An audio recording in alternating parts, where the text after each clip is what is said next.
Big time. No man nine. Diamonds in my teeth. I got a lot of shine.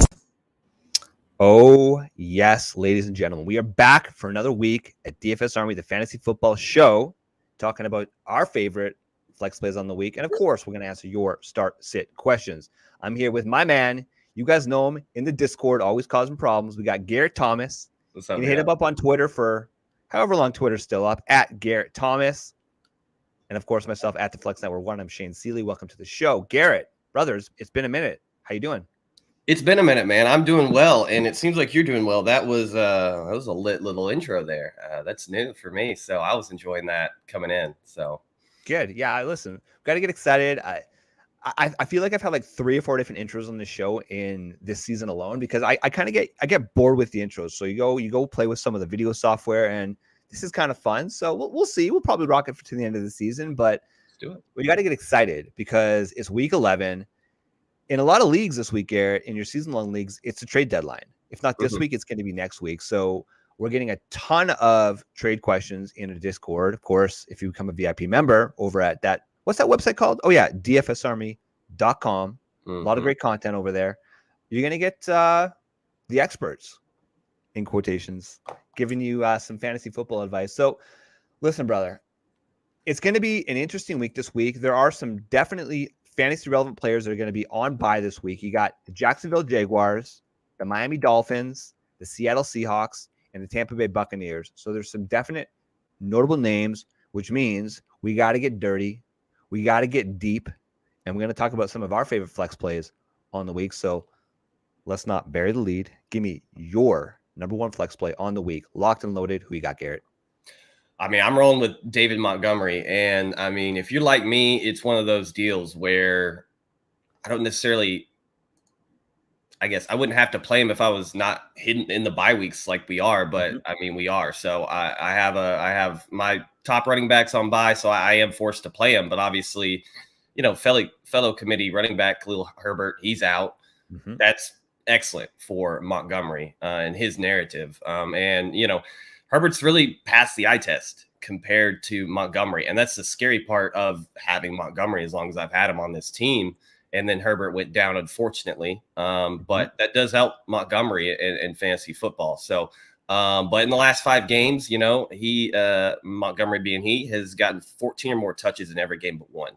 And that's, you know, obviously Herbert's workload should shift to him because if you look at backup Tristan Ebner, he's a rookie. He's got speed, but he's very undersized and not that strong. And those are just based on some of the measurables that they have displayed. But, you know, Montgomery should get workhorse volume on the week. And I'm looking for 20 carries and possibly a target or 2 mixed in. He falls into the end zone. That's great. But I don't, you know, Fields is Fields. So he could easily take away these touchdowns. I wouldn't count on Montgomery scoring a bunch, but I am counting on him to do well enough for me this week.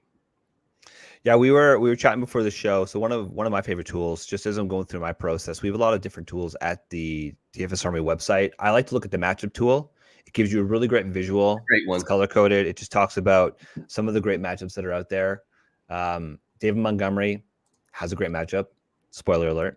But also specifically going up against Atlanta, it's actually one of the highest over-unders of the week.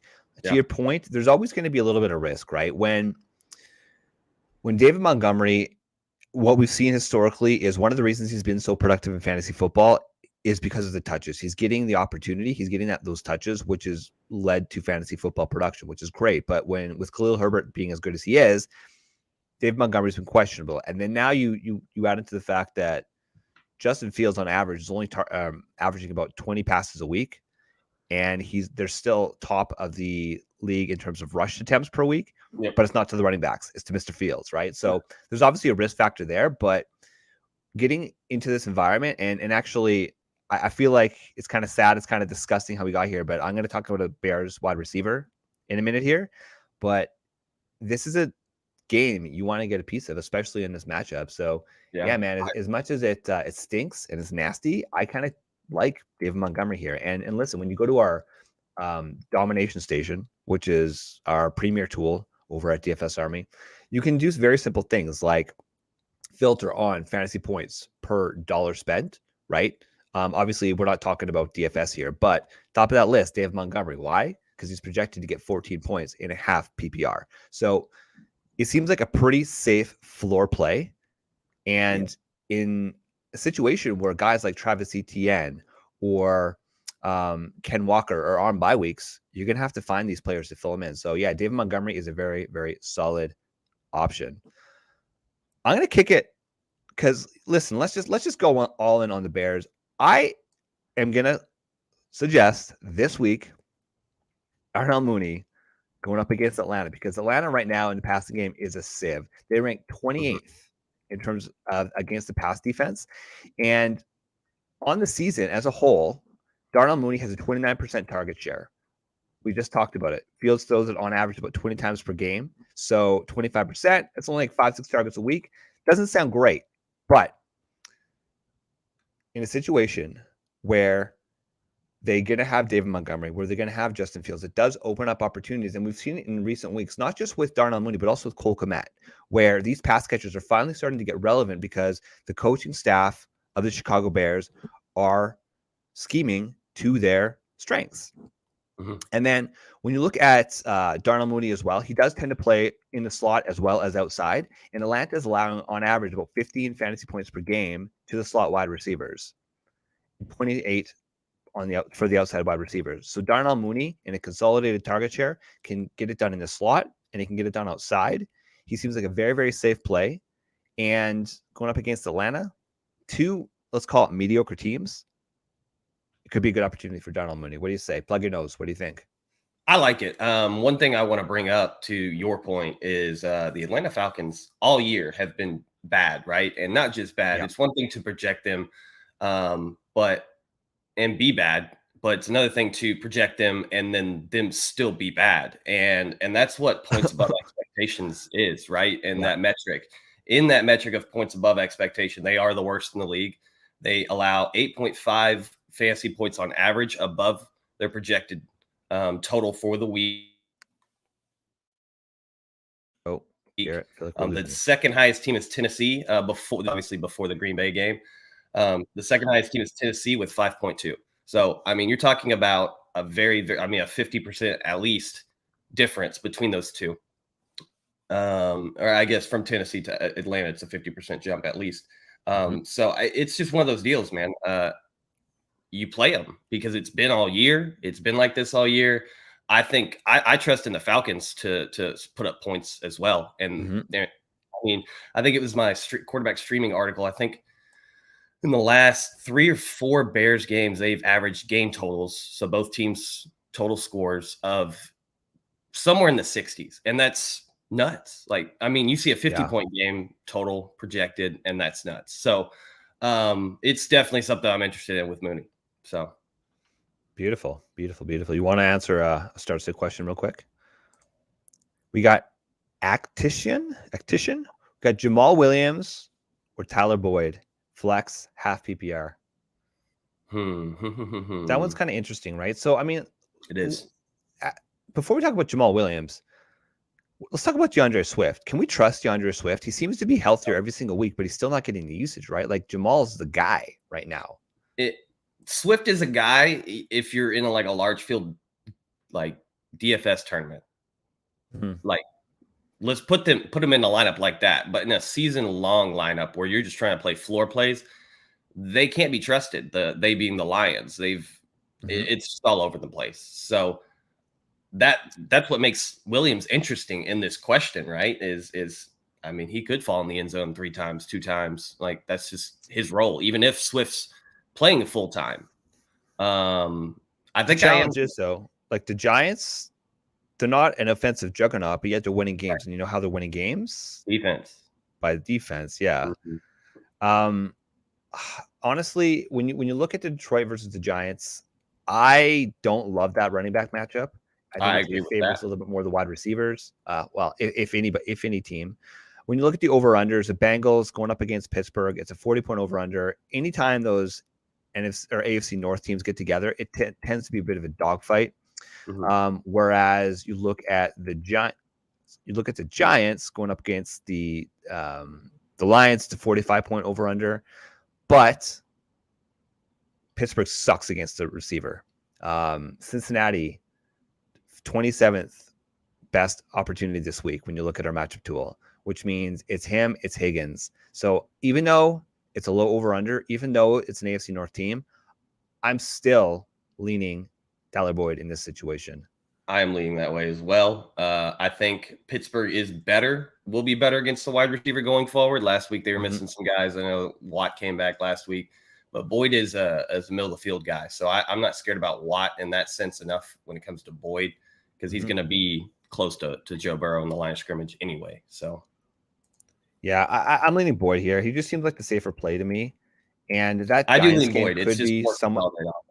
Yeah, I mean, I'm looking here. So last few weeks, since week 6, he's had 6 targets, 9 targets, 5 targets, 6 targets. Last week he was on bye. He's pretty safe. He's going to be very, very safe to be a part of that offense and be part of that scheme. Obviously, Jamal Williams is too, but I would trust, when you look at the skill set, I would trust DeAndre Swift's skill set a little bit more than Jamal Williams.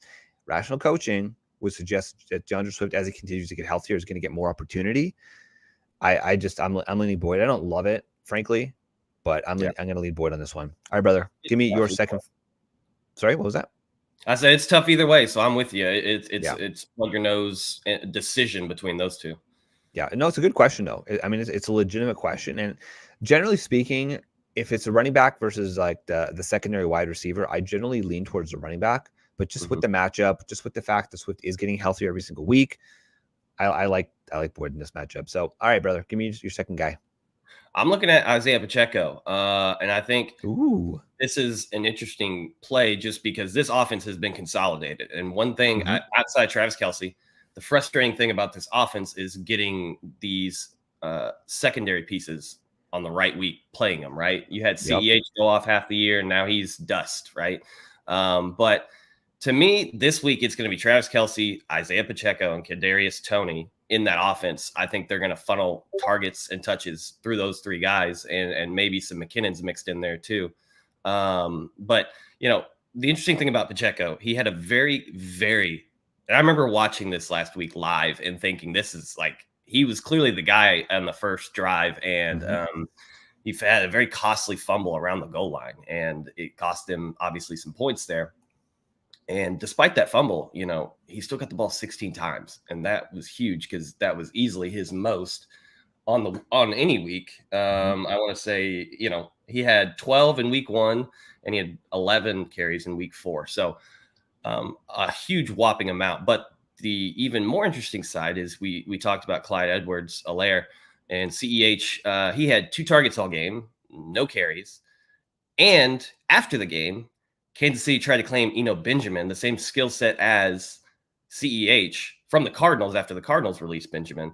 And they failed on that because the Texans, who are the worst team, got him. And so just those 2 things, I think we can safely presume that CEH is going to continue to be relegated to being the 3rd back in this committee.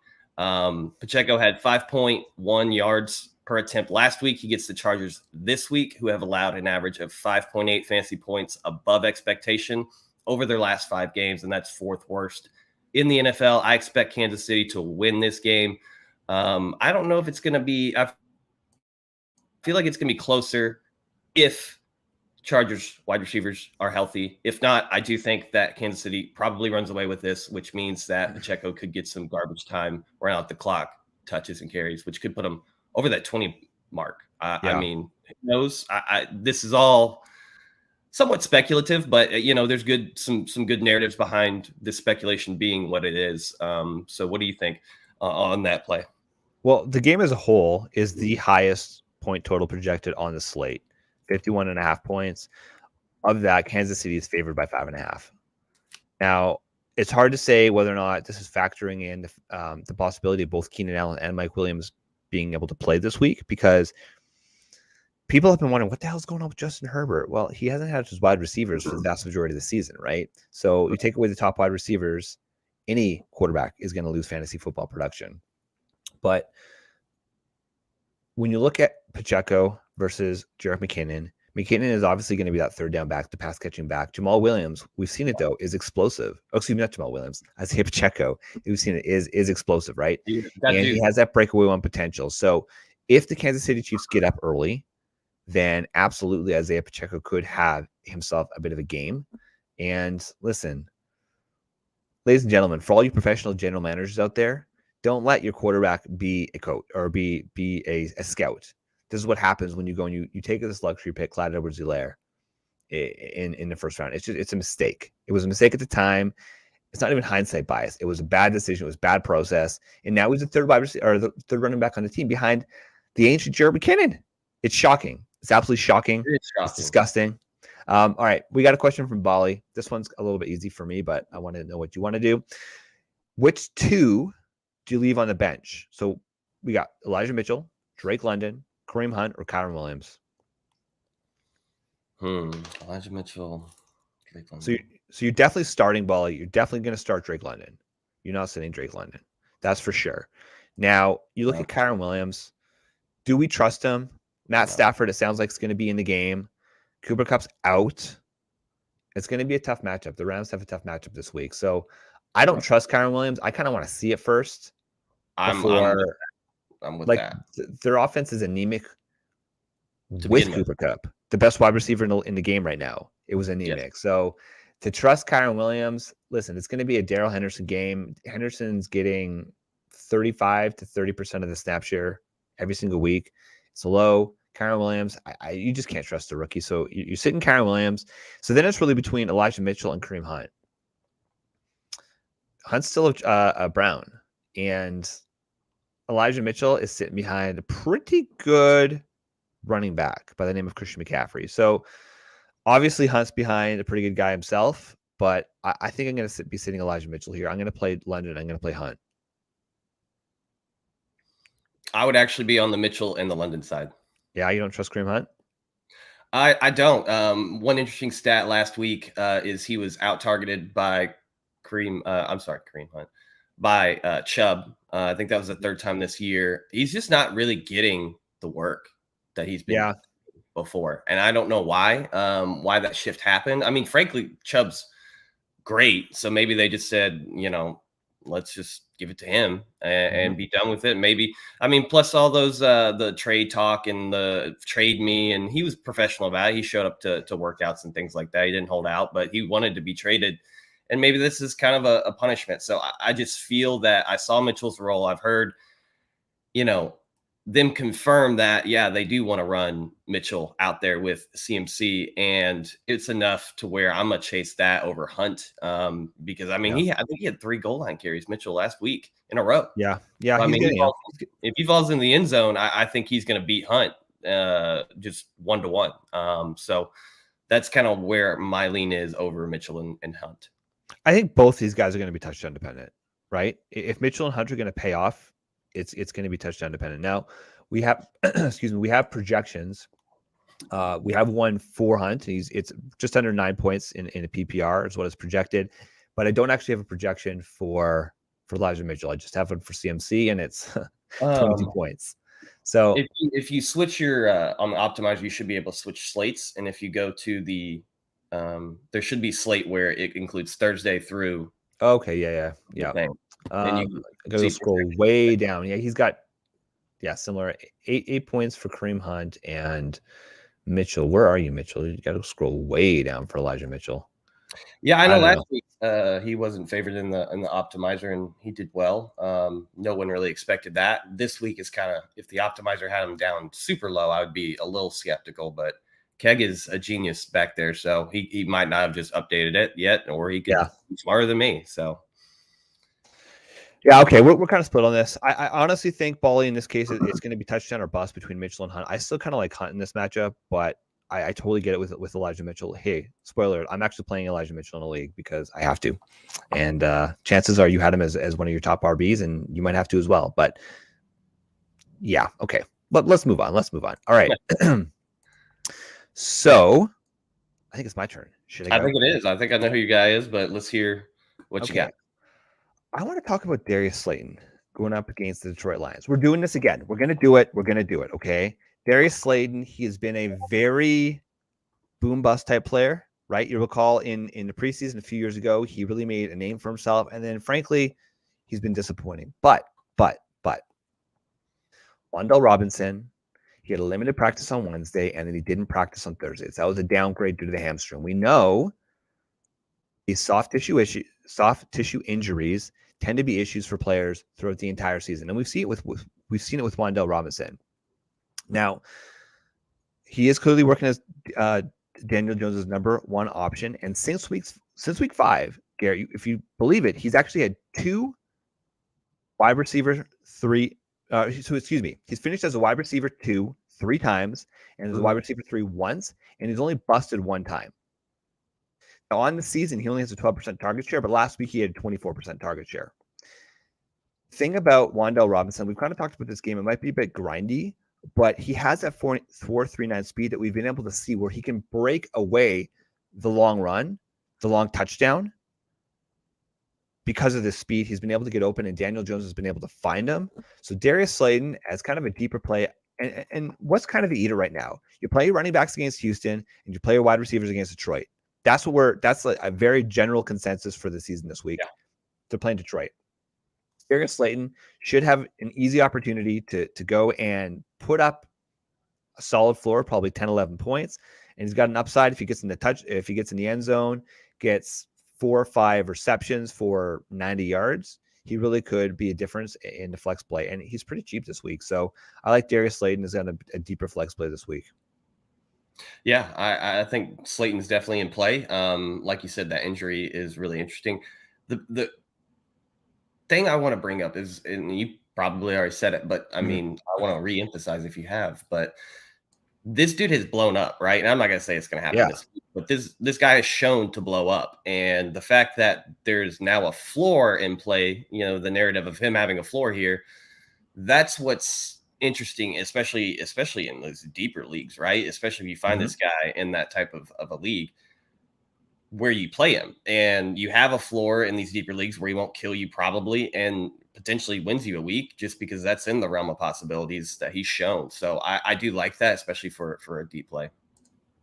Beautiful. Yeah. I mean, it's one of these situations where we know that the Giants are going to use Saquon like that. He's their number one weapon in the offense, but the Lions have been quietly good. So it's going to be an interesting game. I like them. All right, brother, give me one more. I actually got 2 more for you.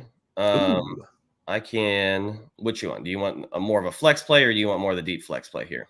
Well, we're gonna go deep flex plays after. So give me your regular flex play. We're gonna go deep and dirty a little bit later in the show. All right. So I got Rondale Moore as my next guy. Yeah. And Rondale Moore, I'm not too concerned whether Kyler Murray starts or Colt McCoy. I'm happy to go after Moore this week, despite a tough matchup.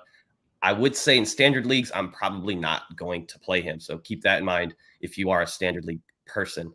Now, he's had 24 targets over his last 3 games, and that's totally respectable as a wide receiver too. And he's finished as a wide receiver 7, 21, and 18 in that time, respectively. We know that Zach Ertz is out. Robbie Anderson, not good, has actually had his snap count relegated. It's down. Well, you're saying relegated because, FIFA's and the World Cup, it's about to happen. So I'm super pumped about that. But Robbie Anderson lowered on the snap share count. They found out, he's maybe not that good. And, they let go of Eno Benjamin. Last week, they didn't use Benjamin.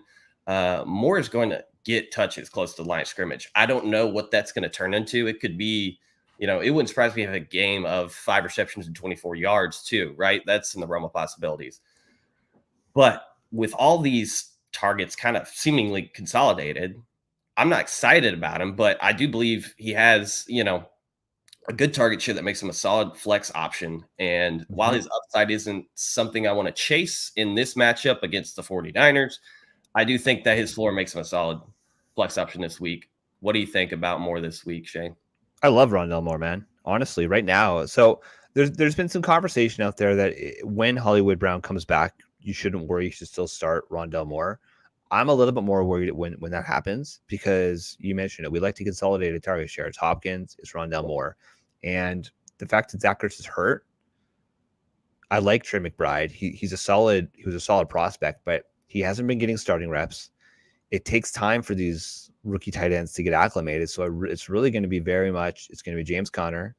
It's going to be Rondell Moore. It's going to be DeAndre Hopkins in that offense. And listen, when you look at just his fantasy points per game over the last few weeks in PPR, week 8 against Minnesota, 23.4. Week 9 against Seattle, 14.9. Week 10 against the Rams, 18.4. I love him going up against San Francisco this week, man. It's going to be fun. And I believe that's the Monday Nighter, isn't it? I do believe that's the Monday Nighter. Sunday night game. Oh, yeah. No, it's the Monday Nighter, man. Okay. It's the Monday Nighter. So I love that Monday Night Hammer. It's one of my favorite things. When your opponent has to sweat Rondell getting between 12 to 15 points to get you that victory, there's nothing sweeter. Yeah. So yeah, and he could get that in a couple plays because of that speed. Sure. So I love it. Yeah, if you're going into a matchup with 12 to 15, that's very attainable in this matchup. Love it. Okay, let's answer a few of these questions in the chat here. Right. So we got Tanner coming in. He says, put these running backs in order for the rest of the season, full PPR. Travis Etienne, Joe Mixon, Dalvin Cook, and Ramondre Stevenson. If this is your starting running back core, it's just absolutely disgusting. It's absolutely disgusting. Frankly, honestly, if you can only start 2 RBs plus 1 flex, you should consider trying to consolidate and sell one of these guys off. But I'm going to let you go first because this is going to be tough. I think I know my answer, but. Yeah. So I think, to me, man, out of this group, gosh, this is really, really hard. I think Etienne's my first. Me too. Yep. Okay, consensus there. Yep. From there, I probably reluctantly put Joe Mixon just because of volume. Mm-hmm. I'd look, dude. I feel bad putting Stevenson fourth, but I think I'm going Etienne, Mixon, Cook, Stevenson only because that whole narrative with Harris, and I know he's not gotten a ton of work, and Stevenson's still getting a lot of work, but compared to these 3 guys, Stevenson is the only guy who has a real person stealing potential touches from him, in my opinion. So that would be why I ranked him in that order. Yeah, so I would definitely have Travis Etienne first on this in a full PPR league, but man, yeah, we saw that blow up game. Joe Mixon's not going to get 4 or 5 touchdowns again. That's not going to happen. That's almost like a once in a career type game. Yeah. So I'm tempted to put Ramondre Stevenson second, but I'm going to be pragmatic here. I'm going to go Travis Etienne, Joe Mixon, Ramondre, then Dalvin Cook. But damn, man. No, it's tough, right? Because I wanted to put Cook fourth just because I love Stevenson, but that was the big one is where's Mixon go? Where's Cook go? Because I know Stevenson's deserving for sure. Yeah. Stevenson's been a monster the last few weeks, man. It's been awesome. Okay, so Tanner's actually, so he has Joe Mixon. He's trying to trade him. Yeah, dude. I would say, listen, if you can trade away Joe Mixon, you shouldn't try to want to trade away Joe Mixon. Let me look at his playoff schedule. So he's going to be going up week 15 against Tampa Bay. That's kind of tough. Then New England, that's also tough. Oh, and then Buffalo. That's a bit of a buzzsaw. Dang. That is dang. But dude, he's getting last week he obviously didn't get a lot of targets. He still had 5 targets, but week 8 against Cleveland, he had 9 targets. So Joe Mixon's getting the opportunities both in the air and on the ground. Listen, unless you can get a big upgrade, then I would honestly just hang on to Joe. He's our number 2 of these 2 backs. But listen, rest of the season, anything can happen. He's just as likely to score the most over Travis Etienne as Ramondre Stevenson is, right? I wouldn't be actually trying to trade Joe Mixon, but obviously it depends on what you can get. Hit us up later. Let us know what happened with this because I'm really interested in to see what happens there. Yeah. We got one to add in, if I could, real quick. Just of course. On you kind of brought it up a little bit, but these northern teams, northeastern teams, they're going to run the ball, right? They have outdoor stadiums. Like you don't want to pass the ball 40 times in 30-degree weather, 25-degree weather. So I mean, some of these offenses I think are going to start shifting to more. Let's run the ball, and maybe I'm wrong there, but these areas where it's cold and stuff like that is a thing. You don't want to throw the ball 40 times in 25-degree weather. Yeah, and again, it's going to be at Tampa, so that shouldn't be too bad in week 15. At New England, that could be bad, and then it's going to be at home in week 17 against Buffalo in the championship week. Which, listen, Buffalo's a tough defense, but that's kind of a game I'd want to get a piece of, right? I mean, we've seen it where teams have been able to put up points up against them. So Allen actually turns the ball over a lot this year. I want to say he was the leader recently in turnovers by player. Yeah. Hey, they're giving the other teams opportunities. Okay, we got one from One Shot Happy, who he says he's late, but hey, listen, better late than never. Absolutely. Quick one for us: Drake or Pacheco or both, and flex 1 and 6 Claypool half PPR. So we got Kenyon Drake, Isaiah Pacheco over Chase Claypool and a half PPR. I would say Gus Edwards is questionable right now. So obviously, if Gus Edwards does not play, then you're playing Kenyon Drake here. I don't trust Chase Claypool. I don't trust Chase Claypool at all. Period. He had relegation in snap count. Yeah, I don't trust him. Period. Listen, we've seen it in the offseason where these elite wide receivers get traded, AJ Brown, Tyreek Hill, and they get just absolutely peppered with targets. Chase Claypool is not an alpha wide receiver. He's a beta. I like Chase Claypool. He's a cool dude. I don't care all about the drama and stuff. I mean, listen, you be you, Chase, and he's Canadian, so you got to love that Mapletron. I don't trust him, man. I don't trust him. We just talked about it at the top of the show. Justin Fields throws the ball on average 20 times per game. It's going to be a David Montgomery week. Claypool is going to be touchdown or bust, and I don't trust him to get the touchdown. So I'm probably going to lean Isaiah Pacheco and Kenyon Drake here. Now, again, if Gus Edwards plays, I would consider playing Claypool over Drake, but I could see that being a bit of a timeshare, which means Drake's going to be given his opportunity. And listen, Drake's looked okay. He's looked great. He doesn't look fantastic, but he's looked okay. So I would probably sit Claypool here out of these guys. Yeah, I would agree with that. All right, cool. We're in consensus there. Okay, so I'm going to talk about kind of a less sexy player, but somebody that's worth mentioning. Brian Robinson going up against the Texans this week. The Texans, simply put, cannot stop the run. And we've seen it. We saw it last week where he had 26 rush attempts against Philly. And he got the touchdown, which kind of saved his week. It could be a situation where, again, we like to see almost a 50-50 touch share. So I actually also like Antonio Gibson. I think both players are viable flex plays this week. Both of them could easily get a touchdown just like they did last week. But problem and the risk with Brian Robinson is he got 0 targets last week. He's pretty much non-existent in the passing game. But when you look at the matchup on the week and Washington going up against Texans, they're favored by about 3 points. It's a 40-point over-under, so it's not a huge one. But Brian Robinson, at this point in the season, I think he's a very, very safe flex play. I mean, the first couple of weeks back, it was people were just plug and playing him, which wasn't smart. It wasn't ideal because he was a rookie who hadn't any real life experience, right?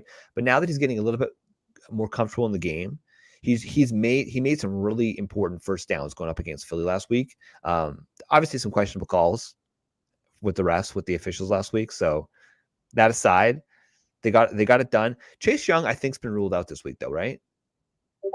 For Washington, so I believe he's been ruled out. He had a chance to play. I'm not seeing anything he's playing. Say it that way. Yeah, I believe he's been ruled out. But listen, it's going to be a low scoring game. They're going to really favor the run, and Brian Robinson and Antonio Gibson, I believe, are both valid flex plays. And the thing is that Washington's actually 8th on the season with 28 run plays per game. So they're going to continue to run the ball. They like it. Taylor Heineke, I like him better to get the ball to Terry McLaurin. But at this stage of the game, it's going to be run. It's going to be good defense, and that's how Washington's going to win. So I like Brian Robinson to get the opportunities, and you hope that he gets into the box. I think Robinson, I think Gibby, both those guys are definitely in play. And, some of these commander wide receivers could also be in play. I know people, if you just look at, points against, the Texans are very good against the receivers, but in reality, nobody has to throw the ball against the Texans. And I know he swears by that. He always says that, and that's the truth, right? I mean, you just look at it. So it's interesting, if you have the Commanders, some of these main staples in the offense, you're starting them. Absolutely. Gibson, like you just said, Robinson especially. These guys, I mean, Gibson and Robinson both could get 15 touches each. based on, narrative. So I like it. You know who's been pretty disappointing recently is Curtis Samuel, man. He started the season on fire, and he hasn't really done much. I mean, boy, I guess dude. week 9 against Minnesota, he had 17 points, but other than that, like, shit, he hasn't been able to crack playing. 12 points since. No, we played him against Minnesota. He sucked. Like, Yeah, that's what I'm saying. and you had to play him. You had to play him, and he's been 10 points in PPR, which is why I haven't dropped him. Right, he's pretty much got double digits, but the days of those first 3 weeks, man, that's long gone. So I know it's it distant breaks memory. my heart, man. I think I put 20% fab on him early in the year, and I'm just like, great. I could have used that because I dumped everything else on Ken Walker. You know what's funny though? No regrets there. We've had some time to reflect on the season. This is just like a higher level thought, is that, we come into the season, right? And we do so much analysis in the off season. We build our rankings, we build our draft kit, and we think we know what's going to happen to the best of our ability, right? And then week 1, week 2, week 3 happen, and you're like, holy shit, like I got this wrong, got that wrong, got this wrong, got that wrong. But then slowly, as the season starts to play out, you realize, no, some of these players are actually what we thought they were. Remember when people were just going crazy, like, is CeeDee Lamb even a wide receiver 1? And now he's the wide receiver 8 on the season, right? So I think at a high level, you got to trust the process. Curtis Samuel was a high boom bust play player. In a low games played, like, small data set that is fantasy football, 2 weeks where he scores 20 plus points, fantastic. It's not viable to assume that he's going to score 20 points for the rest of the season. It's just not realistic. Shit happens. Carson Wentz, who he had chemistry with Curtis Samuel, he gets hurt early in the season. So these things tend to change. And players that we did like at the start of the season, Ken Walker, Travis Etienne, Breece Hall, who may have had slow starts, slowly started to produce. Now, obviously, Breece got hurt, so that sucks. But Jonathan Taylor, even, he's back. He's healthy. He's finally starting to produce again. So as a whole, I'd say trust the process. And listen, early on in the season, I'm never going to say don't go all in, like 20% fab on a player like Curtis Samuel, because he could be league winning. But players tend to regress back to their norms. If he's only getting a few touches a week, a few opportunities a week, chances that he's going to continue to put up 20-point weeks, it's just not realistic. So trust the process, people, and don't chase points. I think that's the lesson here. But okay, I got a couple more names that I'm going to name off here. Actually, give me your deep flex first. Let's go to your deep flex, and then I've got some notable players that aren't necessarily as deep, but we got to talk about. But I think the general media has oversaturated, so I didn't want to spend too much time on the show, but are kind of locked and loaded type players. But give me your deep guy first. Get dirty. So look at the Rams. Oh, pray for me. Looking at the Rams, Ben Skornick. Skornick, yes. Yeah. See, there you go. I mean, it's hard to say his name. I've looked at pronouncing this dude's name at least 10 times before I said it, and I still said it wrong. It's Skornick, ladies and gentlemen. Ben Skornick. Skornick, yes. Got it. Cooper Kupp has been injured, man, right? Everybody knows that. Best dude in fantasy in the last 2 seasons. That dude has occupied 10.9 targets per game this season. That's a ton of targets. Allen Robinson, been abysmal. We all know that. You're going back to what you said. We all did our due diligence and found out quickly that Allen Robinson is frankly washed. And, he's been bad for the Rams. He's been bad for the fantasy managers. So why not, Ben? He's got 100% snap share last week. He had an 80% route rate as well. Now the snap share, he trended well. He started trending the opposite way for, I think, 2 to 3 weeks before last week with his snap share. But obviously Kupp's gone. He's going to be, in these sets now, so 80% route rate. He saw 7 targets last week, 1 in the red zone. And, he only turned that into 2 receptions, but that was obviously a backup quarterback that looked painful. This is a kind of a speculative play backed by some, usage data like snap share, like route rate, right? This isn't a locked and loaded play by any means, but these missing targets have to go somewhere. And I do think between, him and Higbee, those are the 2 guys that are going to get these targets, and, potentially Kyron Williams or whatever running back is also running there, because it seems like they heavily utilize Robinson. Not heavily. Let me take that back.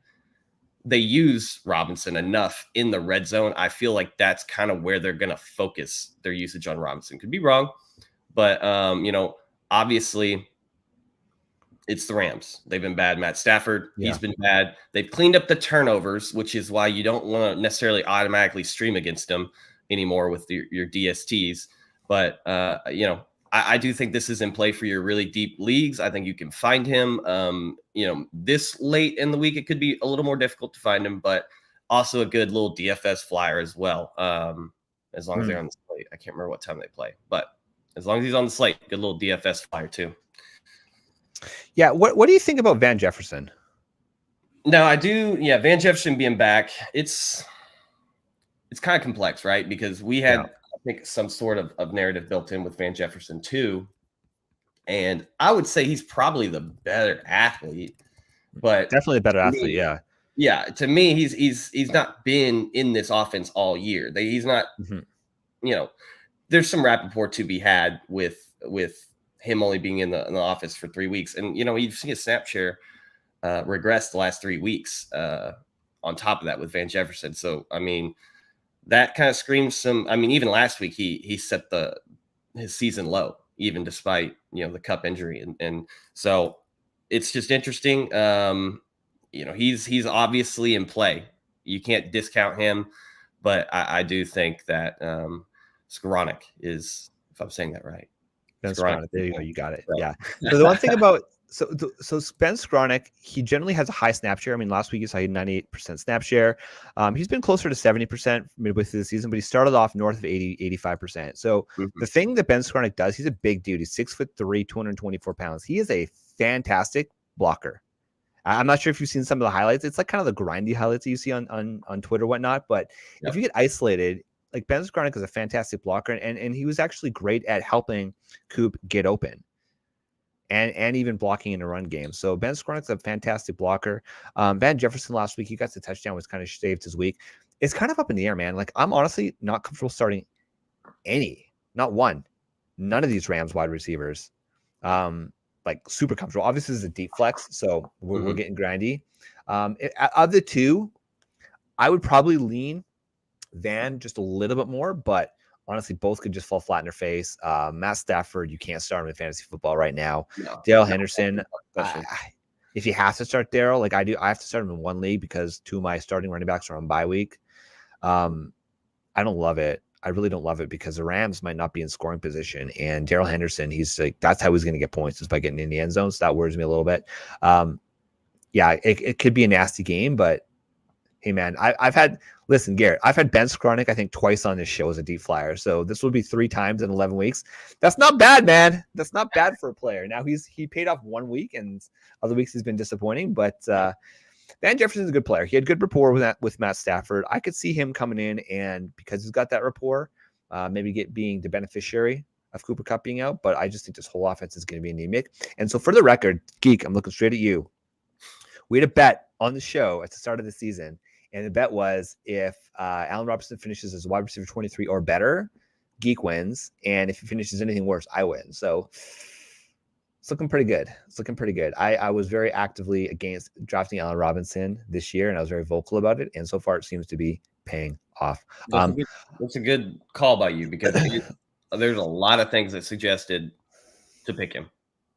So, well, there was you know what it was? It was he was getting into this electric offense, but when you looked at a lot of the metrics last year, yes, he was playing on a crappy Chicago Bears team, but when you looked at just the individual metrics, the one-on-one matchups, the 50-50 balls, things that he was very, very good at early on in his career, he fell flat in his face on last year. Like his peripheral numbers just were not good. And some people were saying, oh, it's just because he didn't care. But when he's getting targets, he's still a professional athlete, right? You still want that dog mentality. And you wonder, like, there's a certain thing about culture, right? I mean, what makes one fantasy football or one NFL team better than the other, when on paper a lot of these players are very comparable, right?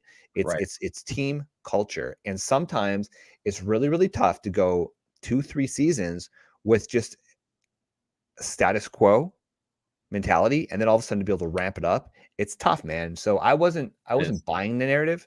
Now, in one league, I did end up drafting him just because, you don't want to completely fade these guys because he could have blown up. But sure, again, trust your process. Okay, we got a question from One Shot about Hollywood Brown and Keenan Allen. Any word from them this week? So Keenan Allen is questionable. It sounds like he actually has a pretty good opportunity to play this week. Try to see. Yeah, he practiced in full on Friday. So generally speaking, when a player practices in full on Friday, that's the kind of go-to one. If they don't practice, that's worrisome. Keenan Allen was a full participant, so I like Keenan Allen. I think he's going to play this week. Huge game, really important game for them this week. They need a win if they have any chances of making the playoffs still. So Keenan Allen and Hollywood Brown, I don't think he's playing this week, right? Like he is. I'm gonna. It's just that there's a chance. To me, like Brown is such a coming off a very devastating injury, soft tissue injury with the high ankle sprain. That's not easy to recover from. To me, he's coming off short time, which if they bring him back, I think he's going to be healthy. I don't know if they're just going to drop him in and just he's going to get his target share and his snapshot that he's getting. So that's where it's just like I fade him probably if he played. Yeah. But DFS, it's a good little spot to maybe think about getting unique if he does play. Well, the thing is that, I mean, again, the Cardinals play Monday night, right? So if you have Hollywood Brown and you're depending on him, you need to have a backup. I wouldn't. Frankly, I would err on the side of caution, and frankly, the Cardinals should as well, I believe. Give him one more week. He was practicing in limited fashion throughout the week this week. Give him one more week, get fully healthy. Rondell Moore has been very, very good. Yeah. He's been very, very good. And this week on Monday night, going up against San Francisco, it's going to be a tough game. They're at home.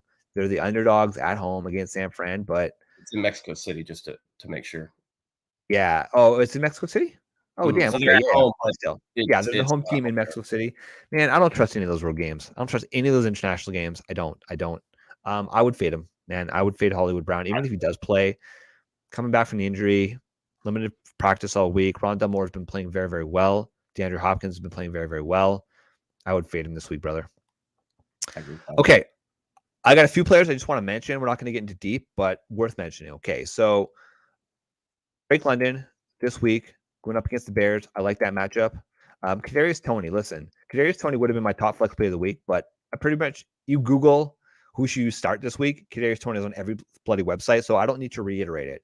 Kadarius Toney has a cake matchup this week. It's going to be fantastic. So of course he's going to fail, but that's just how fantasy football works. But Juju is not playing; he's been ruled out, and of course Mecole Hardman is on IR. Lock and loaded. Kadarius Toney is going to have a big week. If you're kind of getting grindy, Melvin Gordon going up against Las Vegas. It's kind of a muddled backfield, but he is rising to the top. I still think he's the best running back in that backfield for whatever reason, man. Chase Edmonds just can't get it done. That's one I'm with. They paid him, man. That's what blows my mind. They paid that dude and they traded him. They're like, nah, we're good. It's shocking, man. Shocking. Jeff Wilson, by the way, my God, he's doing fantastic. And then if you need to get down and dirty at the tight end position, I actually like Tyler Conklin going up against Pats this week, coming off the bye. Conklin has been starting to get to targets, and it's a pretty decent matchup. Pats are not fantastic. They're great against the run, but they've been able to give up points against the tight end position. And listen, I said it, don't chase fantasy points, but Tyler Conklin did get 2 touchdowns against the Patriots when they played earlier on in the season. So can't bank on that, but I could definitely bank on him being a part of that offense, and especially in your tight end premium leagues, the 1.5 PPR type leagues. Tyler Conklin, if he gets 4 or 5 targets, possible end zone opportunity, I think is going to be pretty solid. So again, no Breece Hall, right? So it's going to be Michael Carter. They're going to have to use more of their weapons. They're going to have to spread the ball, and crossing our fingers, the Zach Wilson continues to look good. Because are we big Zach Wilson fans in the show? No, we're not. Right? You agree, right? Zach Wilson sucks, I believe was words from your mouth. He kind of does, but he's been starting to play better in recent weeks. And I believe it's at home in New York this week. So no, never mind. It's in Foxborough, but still, I still like it. I would say Tyler Conklin as a decent end flyer this week. I got another one for you on the tight end flyer. Sure. I mean, Trey McBride. I mean, we're talking about Zach Ertz being injured, like plug and play, especially these tight end premier leagues. That's option for sure. They have play calls to the tight end, and I believe he was somebody at Colorado State who did a good job at being a receiving tight end. I might be wrong on that, but if I recall that correctly. So that's somebody I'm going after, even if the Colorado State and him being a good pass catcher, I would still be interested in him no matter what. So that's just somebody that, if you're getting down to the dirty of the tight end position, I mean, it wouldn't surprise me if he ended up in the top 12, but I wouldn't wouldn't put my word on that one, but it just wouldn't surprise me. So Hey, dude. So last year, his last year of college, he had 90 receptions for 1,100 yards and a there you touchdown. go. Like Yeah. he's a beast. Trey McBride's a beast. Actually, so the player that I see when I look at Trey McBride, I kind of see like an Adam Troutman. Yes, I know Adam Troutman sucks at fantasy football. I get it. But as a prospect, Adam Troutman was a great prospect. That's who Trey McBride reminds me of. He is 6'4", 245 pounds, which is kind of that ideal pass catching tight end size. It was him and it was Greg Dulcich were the two top tight end prospects for fantasy football. Isaiah Likely kind of jumped off the page, and he's been fantastic. Great. Mark Andrews looks like he's going to be healthy and playing this week. But listen, we've seen these rookie tight ends actually make an impact. So maybe we need to start changing narrative that rookie tight ends can't produce. But it's a little risky. It's definitely a risky option. But in some cases, especially if you're playing in a dynasty league and you have Trey McBride and maybe had Dallas Goedert, you might have to play him. Or maybe you had Zach Ertz. You might have to play him. So yeah, he's a better plug and play than these Eagles tight ends, because like the Eagle tight ends woof. Yeah, I would stay away so I mean, that's kind of like a lot of people could be going down that road, but I would, if you're just trying to plug and play a new backup being thrust into a starting role, I would put McBride on that list before the Eagles tight ends as well. Yeah, absolutely, brother. All right, man, that is it. So let's end it there, man. Appreciate you guys jumping on. We are the Fantasy Football Show for DFS Army. Check us out, dfsarmy.com. And guess what? We still have the promotion, dfsarmy.com/free-offer. If you're new to DFS, listen, fantasy football teams or season-long teams, some of you guys are probably already out of the playoffs, or it's do or die. There's still DFS. If you're new to DFS, you're a little bit reluctant to get in there, go try it. Follow the link in the show description below and just give it a try. Follow the instructions. You're going to have to deposit in some of these websites anyways for the first time. Get a free month of DFS Army coaching, and we're going to help pay you back that deposit, and we're going to help you cash money, baby. So that's it. So for Garrett, I'm Flex Shane, and we are the DFS Army Fantasy Football Show. Peace. Yeah.